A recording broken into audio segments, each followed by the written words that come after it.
जय जगन्नाथ मु Shrimati Nivedita Lenka Jashoda foundation founder. आज मोर चतुर्थ वार्षिक उत्सव जशोदा फाउंडेशन आज मोर 62तम जन्मदिन। आज मुझे चाहिए समस्त बड़ बड़ जगार सेलिब्रेशन कर चाहिए जे ना मुझे पिला करी जो मुझे हस फुटे पारि मो जन्मदिन पालन करी मुझे चेतनार भिन्नक्षम मानसिक विकारग्रस्त पिला पाखे आसी पहुँची पाखे मो जन्मदिन पालन करी मो पाखे मोर गुरु प्रकाश चंदन सार मोर माँ प्रतिभा महारथी मैडम शशांक शेखर पति शक्ति शंकर दास एंड शांतनु सार आसीपार ना मो पाखे आसी उपस्थित रही जोटे से आशीर्वाद मुझे पाई मो निमंत्रण से आसी पहुँचले से बहुत बहुत धन्यवाद दूसरी मोर आज ये कार्यक्रम सफल होती मीडिया भाई ये कहना चाहूँगी समस्ते निज निज कथा समझ चिंता करजे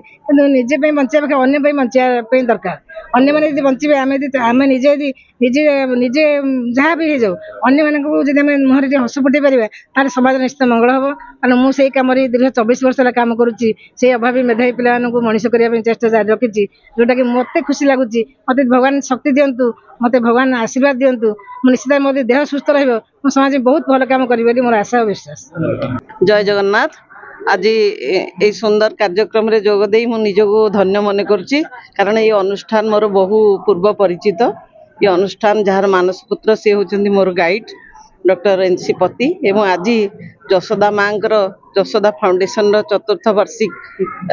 उत्सव उपलक्षे एवं निजे जशोदा माँ आज 62तम जन्मवासर आम एकाठी होइतिलु एवं एते सुंदर भाव रे कार्यक्रम टी हैला भिन्नक्षम पिला गुडी को नेकिरी बहु वर्ष आगुरी भी से देखी प्रकृति से जे पाद बढ़ई एवं निजर समस्त सुख शांति को जलांजलि दे परिवार संगे निजक सामिल कर देइचंदी राति दिन से भली माटर पाद पूजा करवा दरकार एवं से भली माँ आहुरी अनेक संख्यार समाज रे सृष्टि हुंतु भगवान तांको आशीर्वाद करंतु ये अनुष्ठान रो मंगल हो एवं समस्त को जगन्नाथ भलरे रखंतु सर्वे भवन्तु सुखी। शुभ संध्या। आज जशोदा माँ फाउंडेशन रो चतुर्थ वार्षिक उत्सव पालित होची ता संगे संगे आमर निवेदिता मैडम जी की बेसी परिचित जे जशोदा माँ बोली तांकर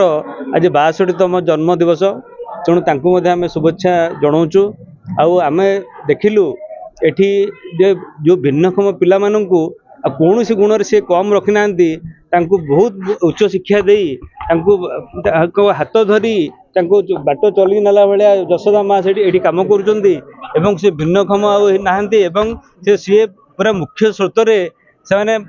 पाद दे चलिले तेणु तांको आमे बहुत धन्यवाद जनाऊँ आ पिला मानकर उत्तर उत्तर उन्नति कामना करूँ। धन्यवाद।